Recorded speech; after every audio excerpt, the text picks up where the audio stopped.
for the release of these hostages who've now been in captivity for over 200 days. So I hope Hamas do take this deal, and frankly all the pressure in the world and all the eyes of the world should be on them today, saying take that deal. It will bring about this stop in the fighting that we all want to see so badly. And let's assume for a second that does happen. That would be a good outcome. But then the most important thing is, how do you build the momentum to turn that stop into the fighting into a permanent, sustained ceasefire and a political process that can bring this conflict to an end? And I think there's a number of things we need to see. We need to see the Palestinian Authority that's now been appointed. We need to see that invested in and supported by others and getting set up in Gaza. We need to see the release of all the hostages, fundamentally. This conflict won't come to an end until all the hostages are released. We need to see a proper political horizon for a two-state solution so that we can see a future in which there's a secure Palestine alongside a secure Israel. But crucially, this won't work unless the other two conditions are fulfilled, which in my book would be the fact that the people responsible for October the 7th, the Hamas leadership, would have to leave Gaza, and you've got to dismantle the terrorist infrastructure in Gaza. Because fundamentally what this comes down to is, unless you can see two things happening at the same time, we're never going to make progress. And those two things are, you've got to see a political future for the Palestinian people, but you've also, crucially, got to see security for Israel. And those two things have to go together. And I think one of the challenges as we have these meetings here, which is so worthwhile, is to make sure we focus equally on both. Because the Palestinians will only feel secure if they can see the horizon to their own state, and Israel will only feel secure if they can see the concept of a Palestinian state that doesn't threaten their own security. So we're in a better place potentially than we've been for a while, but we really need to see this hostage office accepted and the pause in the fighting so that we can then create the momentum. And that's the job of the foreign ministers, is to try and create the momentum to turn it into a sustainable, permanent ceasefire. I also raised with Secretary Blinken just an hour ago that many speakers here have said that the lack of a two-state solution is also the origin of a lot of the challenges. So if there was a path towards a two-state solution based on the principles mentioned, it would also, according to these speakers, take a lot of momentum out of, for example, what we're seeing from Iran and their proxies. Yeah, well, it takes, I mean, obviously, look, you're never going to bring about peace and stability in the Middle East unless you deal with the question of the future for the Palestinian people. That is right, but I don't think we should be naive and think that all the problems will be solved if that were to happen. You often hear on the BBC and other channels saying, well, there's a variety of conflicts happening here. There's the conflict between Israel and Palestine. There's the potential conflict between Sunni and Shia, between Saudi Arabia and Iran. But I would add there's also a third conflict going on, which is a conflict within Islam between those who want to see Islam as a religion of peace that can exist in all sorts of different states but in a stable way, and those who have an extremist version of Islam that leads them towards a path of violence. And it is worth, Hamas is not just a body that has been governing a part of Palestine, is also an extremist organization that believes in a very extremist interpretation of Islam, and a particularly violent one as well. So I think there is that issue, and that leads you to the whole issue of Iran. And look, I don't believe, even if there was a Palestinian state created tomorrow, that Iran and its leaders would say, well, that's all fine now, it's all sorted. Iran believes fundamentally in the destruction of Israel as a state. And Iran, through its support for Hamas in Gaza, through its support of the Houthis in Yemen, through its support of Hezbollah in Lebanon, is a force of malign activity in this region, which is deeply destabilizing, deeply troubling, and we do need to have a tougher, more deterrent approach right across the board to what Iran has been doing. And let's take the issue of the Red Sea, because this is about the freedom of navigation, the ability of ships to move through the Suez Canal, to move through the Red Sea. That should be of concern to every country in the world. And I'm proud of the fact that Britain has stood up with America and taken action against the Houthis, because you can't have a situation where an organization is bombing day after day ships of all nationalities, of all types, through a vital sea lane. You have to act to reduce their capacity and to deter them. So I don't believe the problem of Iranian malignant action will go away simply if we solve the Palestinian problem. It will help, but it won't go away, and we shouldn't be naive about that. I think a point from those speakers was probably also that the legitimacy of those proxies would also be dramatically reduced, because that is one of the arguments, for example, from Hamas today, because there is no two-state solution. No, but Hamas, let's be clear, Hamas are not currently in favor of a two-state solution. They are in favor of a no-Israel solution.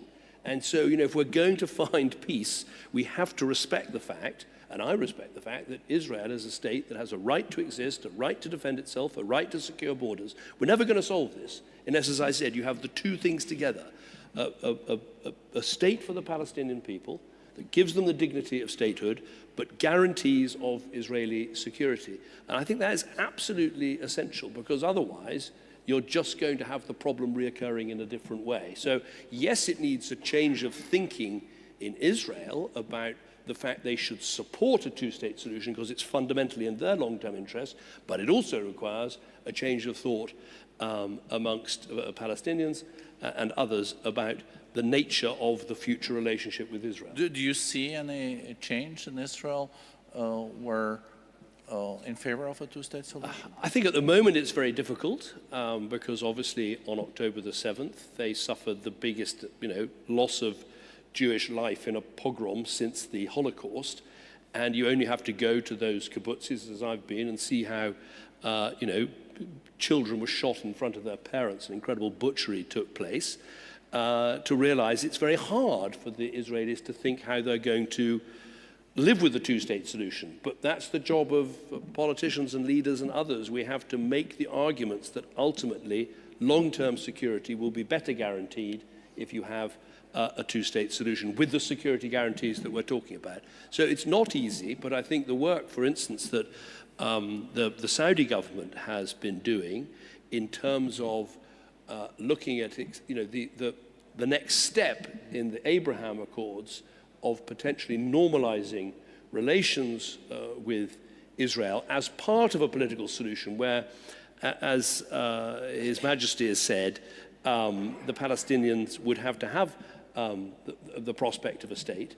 That is hugely helpful. As a part of a possible normalization between the Kingdom of Saudi Arabia and Israel. You did mention, and I will now go to the other panelists, but you mentioned the Houthis and Britain now also being part of this undertaking with the US. But I think some Saudis said yesterday in one of the panels, but where were they in 2015 when we started to really being concerned about the Houthis?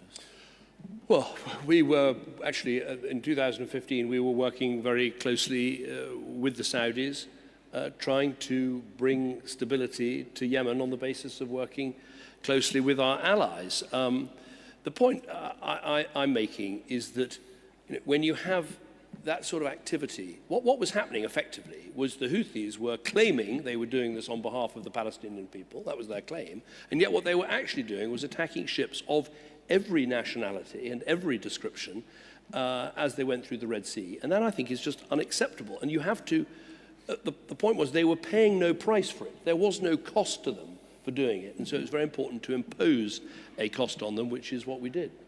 Thank you very much. Let me now move to Prime Minister Sharif. Thank you for having come to the summit. And of course, we followed all the developments in your country, Pakistan, such an important country geopolitically, where it is situated, but also with a lot of potential for growth. But it has been through a rough period. We know that it's victim of big floods and possibly climate change related to that. It's also been instability when it comes to electricity. It also has had macroeconomic challenges. But based on the past, what is your plan as the new Prime Minister now to revive growth, better governance, and also make really Pakistan into a middle-income country or an upper-middle-income country by 2047? And sir, you have to take the mic. Thank you, Mr. Brande. Just one sentence. Lord Cameron is a friend, and he's with other mediators doing a very hard work. But I want to make it very clear that the world will not be in peace unless there is permanent peace in Gaza. I'm telling you very frankly, and we're all feeling that.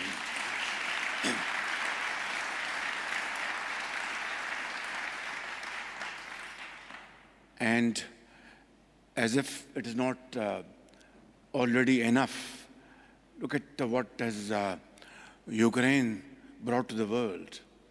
You know, commodity prices went, skyrocketing. We could not import, procure vital raw materials for our agri-economy and industrial economy. And on top of that, inflation hitting and breaking the back of developing countries. And then, coupled with that, climate-led devastation in Pakistan in 2022 was something which was unimaginable. And I have to say, in all humility, that Pakistan is one of those countries which has nothing to do with these reasons leading to climate change. Our contribution to emissions is not even a fraction of a percent. And yet, we were devastated like never before. Large swaths of land were submerged. Millions of houses were washed away, millions of animals, and stagnant water-borne disease spread all over the country. And we had to cough out hundreds of billions of rupees from our own scarce resources to rehabilitate effectives, millions of them, children, under the sky. We're very grateful to all those friendly countries which were very helpful, Saudi Arabia, Britain, and Gulf countries, and of course, the United States of America and many other countries. But the point at issue is where you have lost $30 billion in terms of your economic losses and 100 billion rupees, which is probably $300 million or so, it is just a fraction. And then when we approached international entities in Geneva and in other places, we had to borrow loans at expensive rates. I mean, we were not at fault at all. For no rhyme or reason, our country was hit in a way that in my lifetime, I've never seen this kind of catastrophic situation. And now that we have taken over, I just want to share, ladies and gentlemen, one example. My late father and his brothers were sons of a poor farmer in undivided India. And then they migrated to Pakistan before division of India in Lahore. Through dint of hard work and untiring efforts, in 1965, they raised the largest steel engineering company in Pakistan.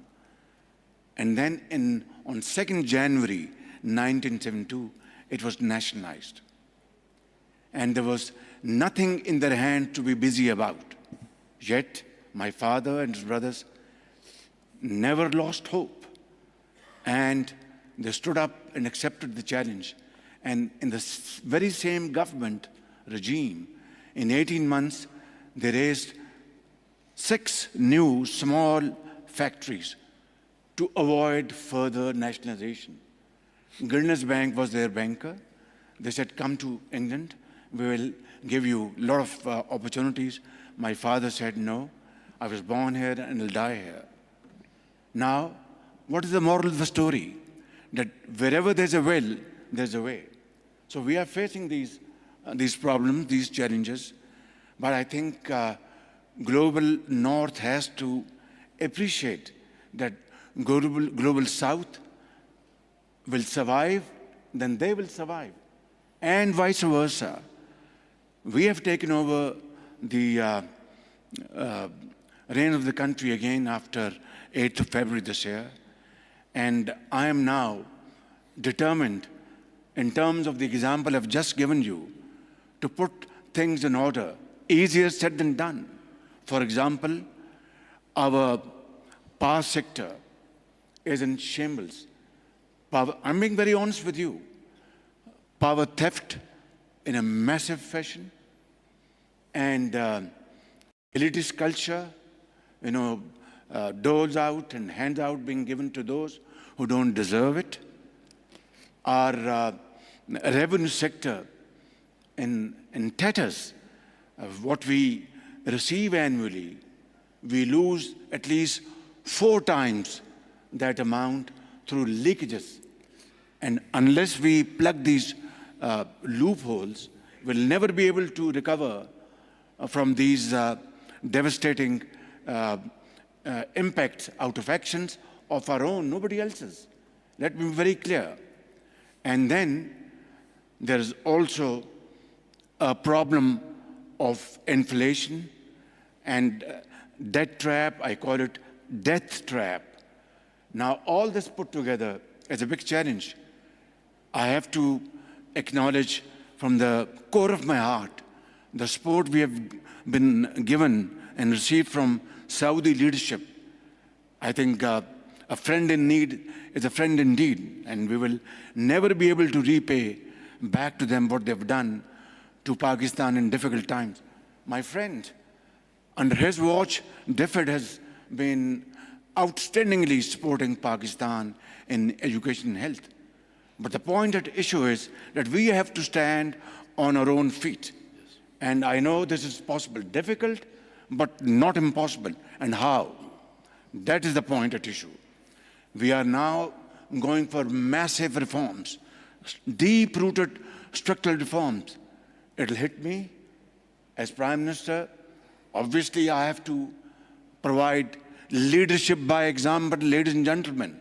Without that, nothing will happen. And then, of course, we have to go for austerity, meaningful austerity, just not for publicity. And 3, we have a very young population. And this young population, which go into hundreds of millions of boys and girls, is a challenge, yet a great opportunity. So we have to provide them with modern tools and technologies, information technology, AI, and other vocational training, to provide them with opportunities to become self-earners, SMEs. And then here in Saudi Arabia, they should come here and open offices and contribute in nation-building efforts here. In Pakistan, promote our agriculture through modern techniques, and of course, providing the farmer with best seeds and fertilizer, and of course, modern tools. My dear friends, ladies and gentlemen, it's a humongous task. It's not an easy task. We have to go for higher exports. For that, we have to have opportunities made available to our exporters. We are a country. We don't have oil. We have gas, but it is on the lower trend, depleting. We have our biggest asset, natural resources, mines and minerals, fertile land, and of course, this youth, which is the biggest asset for Pakistan. And together, I'm not going into details over here, but before I came here, for example, in order to have deep-rooted structural changes, you have to separate black sheep from the white. And before I came here, for the first time in the history of Pakistan, after getting credible input from agencies, I made OSDs, those highest level officers who were not functioning, had a gray record, and I said, come what may, I will not accept any pressure. I will move forward with a sense of purpose, with a sense of achievement, and make Pakistan find its place in community of nations through hard work and untiring efforts. Thank you. Thank you. Thank you, Mr. Prime Minister. I think you heard on the applause that was very well received. I'm moving now to Anna Marks, a global chair of Deloitte. I think what we also have heard during these 2 days, and I know you, Anna, have been in many of the sessions too, is that we need more collaboration. If we work against each other, it's not productive. And you're seeing this in business context all the time. How can we collaborate better to meet the targets we have set, being sustainability, being inclusion? So I know you have some thoughts on this. Well, thank you. And your mic. I think I would know after watching the previous two speakers and after dealing with remote working for quite some time during the pandemic. Thank you for the question, and thank you for the World Economic Forum and the Kingdom of Saudi Arabia for convening and hosting this special meeting. It has been a fantastic couple of days, and it has been inspiring to hear the openness, the enthusiasm, the acknowledgement, the optimism, despite the complexities, some of which we've heard just now. And you talk about collaboration and how is collaboration important, particularly when we look at inclusive growth, sustainable growth, growth that means that we can grow in a way that's fair and proportionate across societies, across geographies. And we can't do that without collaboration. And if we just pause on what we mean by collaboration, because actually these meetings are a great forum for debate and discussion and to start to collaborate. But that's very, very different from cooperation. And we hear about cooperation, but really all that is about assigning each other different tasks, working alongside each other, and ensuring that what I do doesn't disrupt what you do. Collaboration is different. Collaboration is convening and creating a common goal, a common vision, and building the activities together and executing those activities together to reach that goal. And that's true collaboration.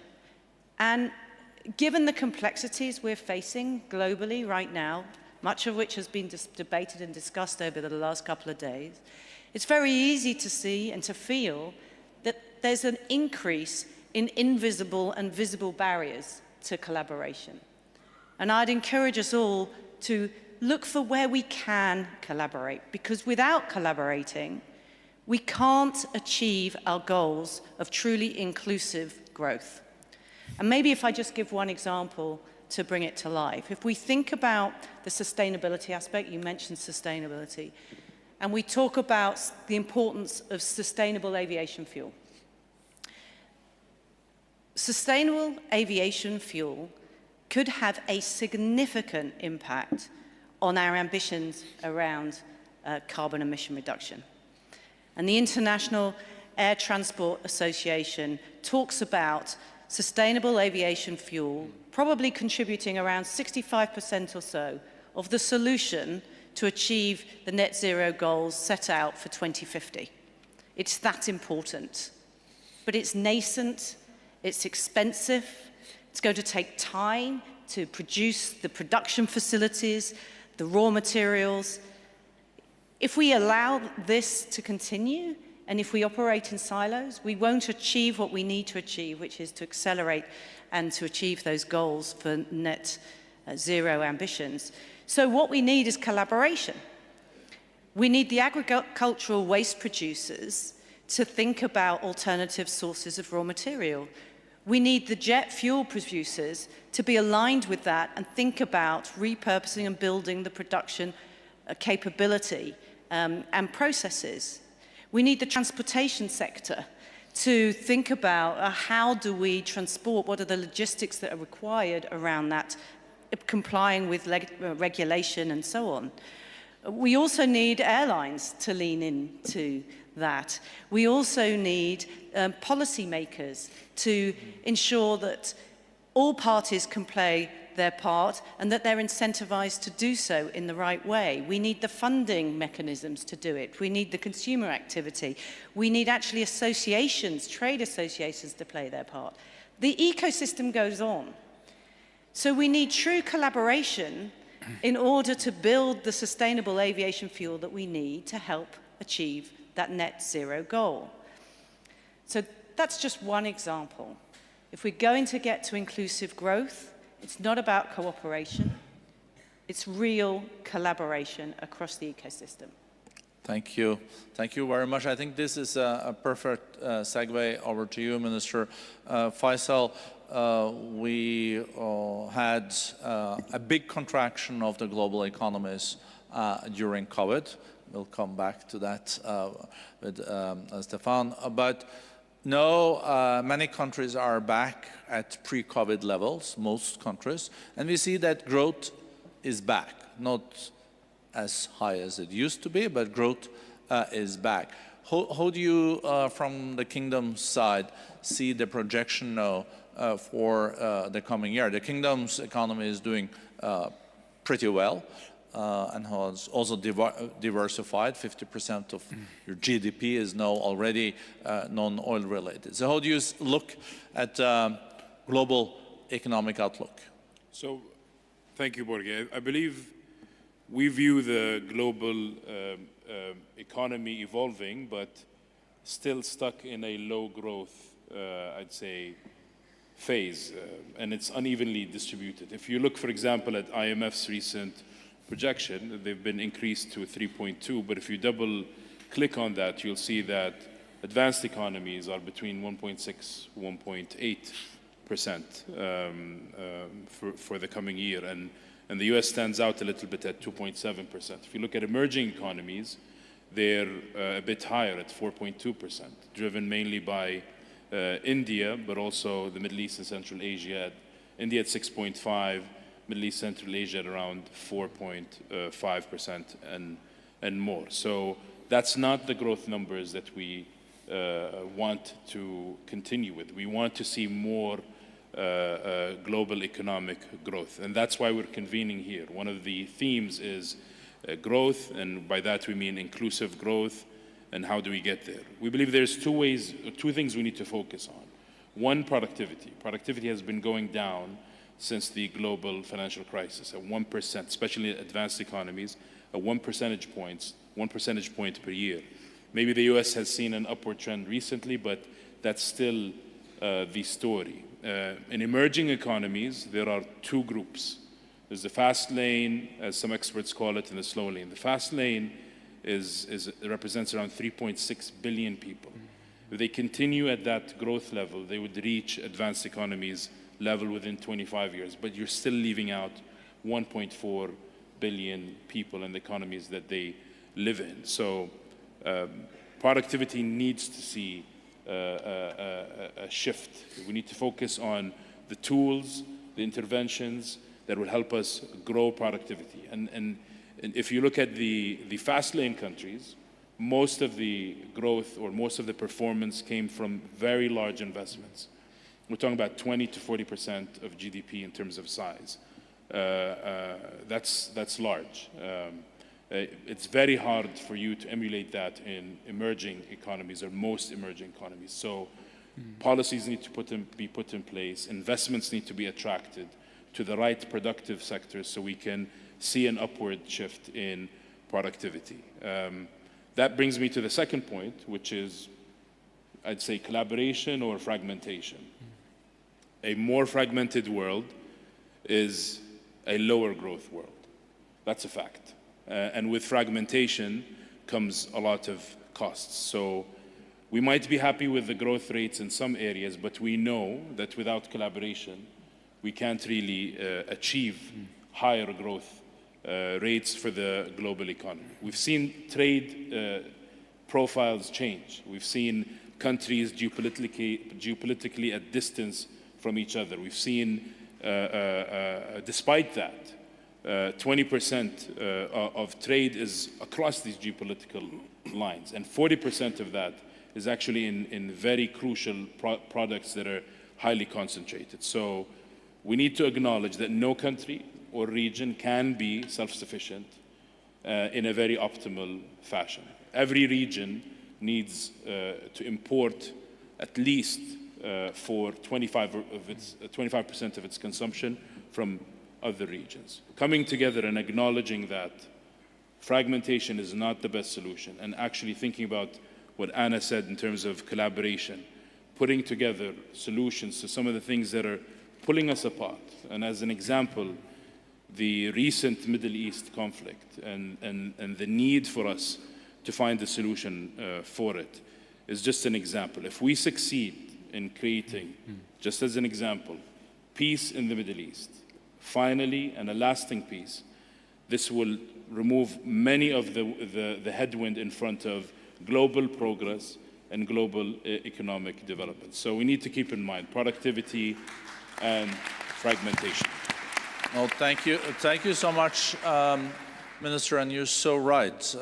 There is no countries that are in war or conflict that have even met the Millennium Development Goals or the Sustainable Development Goals. A prerequisite is that you also have peace.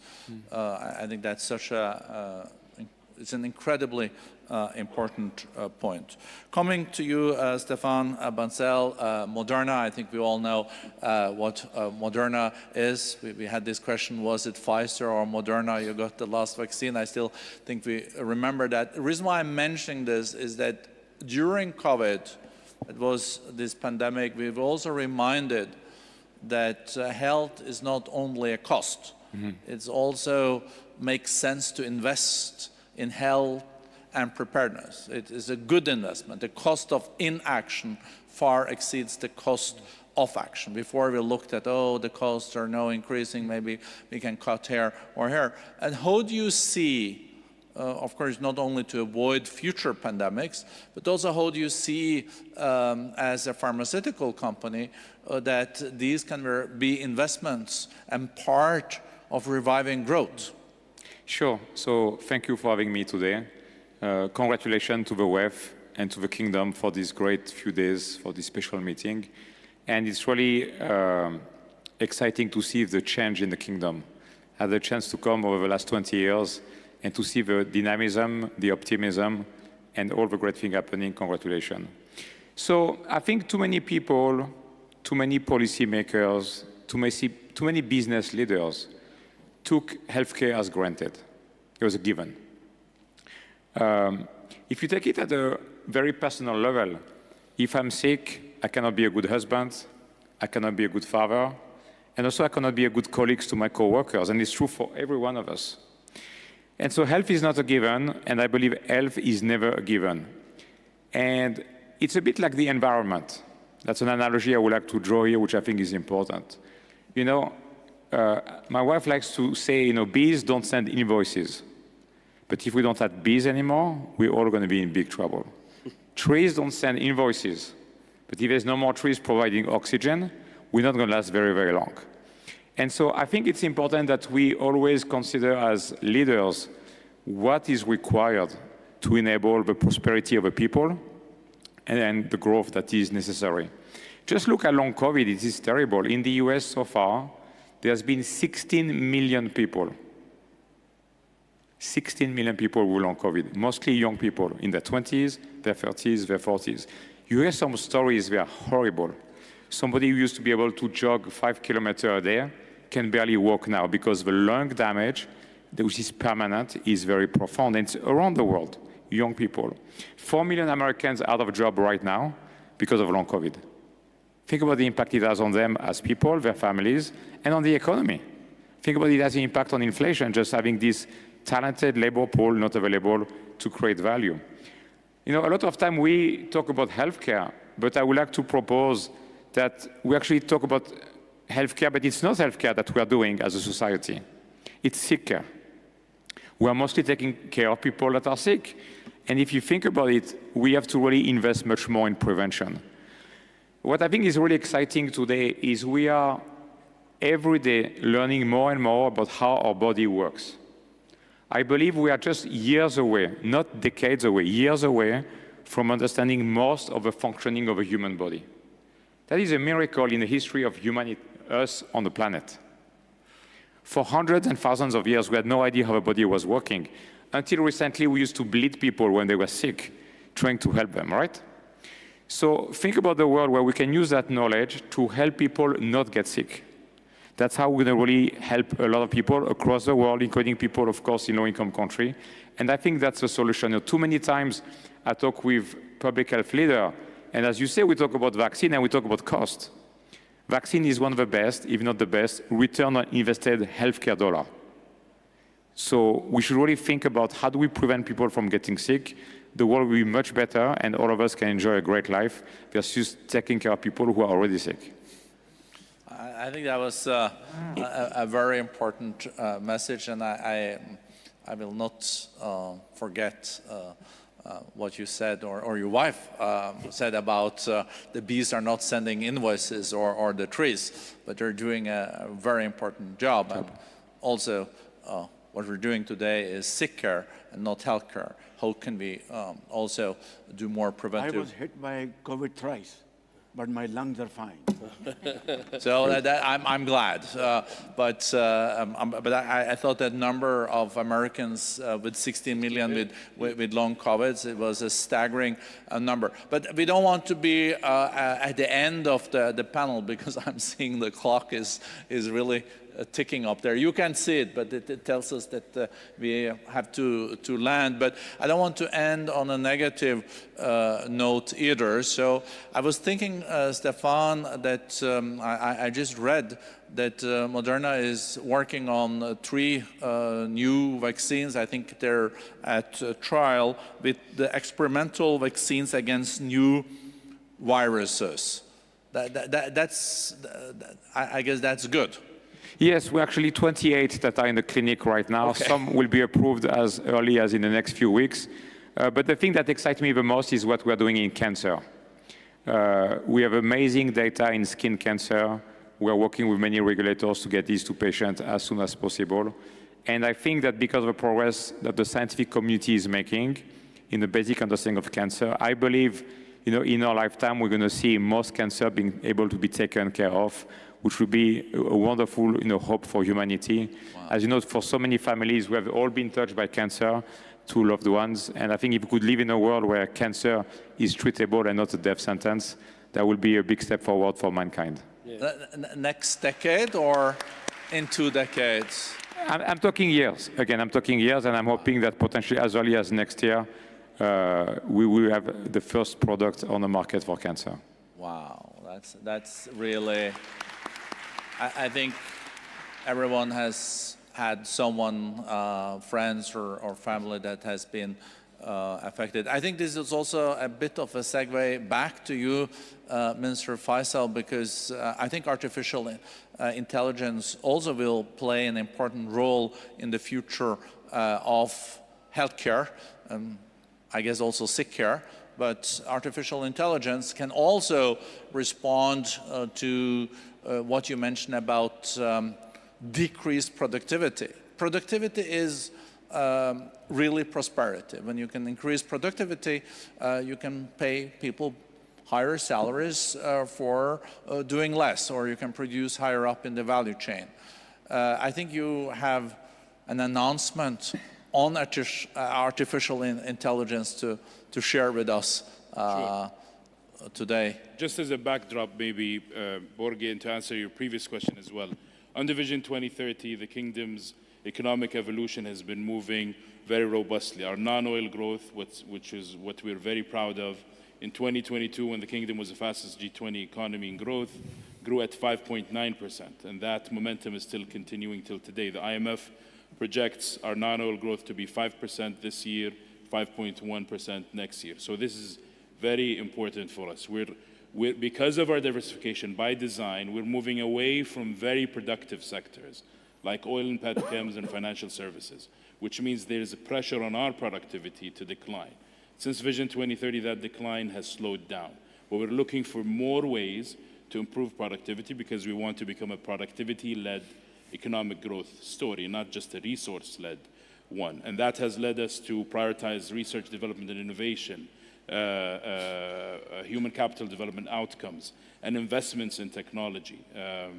More recently, focusing on artificial intelligence as well. As a user, the government is one of the most active governments in terms of looking at a lot of policy areas and problems and trying to answer them, but also the private sector, as an investor, but also as a platform for others to participate in. And because of that, and because of what we said earlier, the importance of this kind of technology being inclusive. If it's inclusive, this means it can create growth avenues in the lesser developed countries, if we focus on inclusivity. So we're very proud to be joining the AI Global Alliance that's been launched by the World Economic Forum. The Kingdom will be joining this alliance as of now. And we're also very much excited about working with the Forum on this new initiative called Inclusive AI for Growth and Development. That's one way the Kingdom will push the needle on the need for global governance when it comes to artificial intelligence, but also making sure this technology is inclusive for optimal global growth outcomes. Bravo. No, thank you. Thank you very much, and I think we then will be working together to make sure that AI can work in the interest of humankind. You know, the World Economic Forum is a Swiss-based international organization, so I learned when I started at the forum that you have to be on time. It's the only place is in Switzerland if they start a meeting before the time. If you're arriving at 5 and the meeting was supposed to be at 5 and there were critical mass, they would just have started. And I see there is 0 time left there. But I also felt the panel was so good, I would have liked to continue. But I learned from being a former speechwriter that you should end when people still want you to continue, because that's mainly not the case when it comes to politicians. You know, you want them to land. So I think this panel has been a great panel. I would also like to use this unique opportunity when we are at the end of this summit, the special meeting that has meant a lot to the World Economic Forum. It's our first time in the Kingdom in our 55 years history. It's incredible the changes that are taking place here. Also the cooperation with the Kingdom, with Minister Faisal, but I see also many of the other ministers that we work so closely with, and also under the patronage of His Royal Highness the Crown Prince, has been incredible. So we feel that this has been a highlight in a world where we need, as Anna also said, to collaborate. More dialogue is needed, and we have had 92 different nationalities, nations represented here. I would also like to use this opportunity to thank my teams at the World Economic Forum. Together with Minister Faisal, I think they have not really slept that much during the last weeks, and the 2 last nights, I think there has been no sleep, but they're very committed. I'm very thankful for putting all this together, and I think we all aspire, if we are re-invited, to come back to the Kingdom. I would like then to introduce, for closing remarks, my colleague, our Director for Middle East and North Africa, Maroon Kairouz. Maroon, thank you to you and your team and the teams for the incredible job. Thank you, Borge, for your leadership. Esteemed panelists, thank you. And first and foremost, thank all of you for your devoted engagement during the past couple of days for this first meeting in Saudi Arabia, as you said, Borge. The meeting has taken place at a crucial time for the region and for the world against a backdrop of geopolitical fragility. So it was incredibly important that we hold it at this time. At the closing of this meeting, I just want to end on a positive note, as you were saying, and mention some of the concrete outcomes or key discussions that took place during the course of the meeting. First of all, we hosted important dialogues on the geopolitical situation in the region, to build trust between key regional and international actors and make progress towards peace against, again, a complicated geopolitical backdrop. Another example is we held similar dialogues with top government officials from key emerging economies, including Malaysia, Turkey, and Mexico, which are pivotal in the global supply chain on global supply chains in the current geo-economic landscape. In addition, Saudi Arabia and the Bill and Melinda Gates Foundation pledged to work together to help protect 370 million children annually from polio.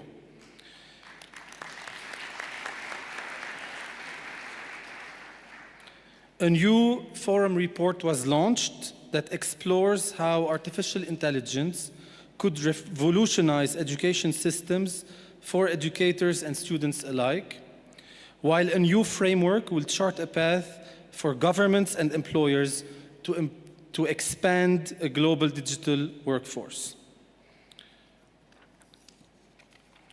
We signed an agreement, as in the World Economic Forum, signed an agreement with the Saudi Space Agency to launch a Center for the Fourth Industrial Revolution to ensure that the fast-growing space industry contributes to sustainable economic development.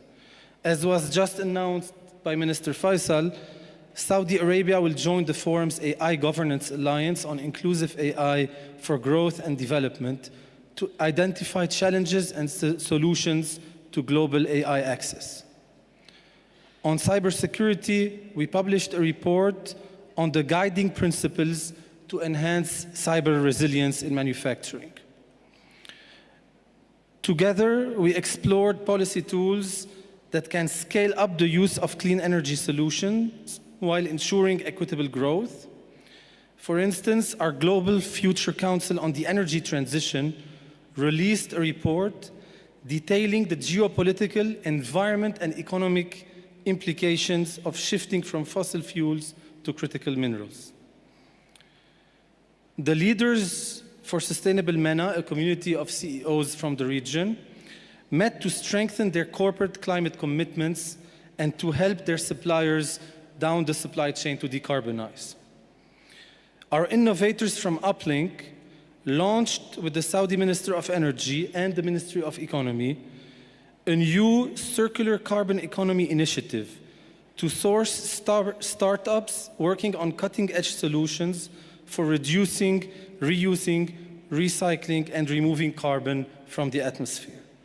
Once again, please allow me to thank all of you for your devoted engagement, to thank Minister Faisal and his team for the great collaboration, and a big thank you to the Kingdom of Saudi Arabia for hosting us here. Have a great rest of the day, everyone.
आज का कड़क challenge, कड़क चाय का कड़क दाग निकाल पाएगा एरियल? एरियल, जो कपड़ों की तह से निकाले चाय जैसे कड़क दाग, सिर्फ एक धुलाई में।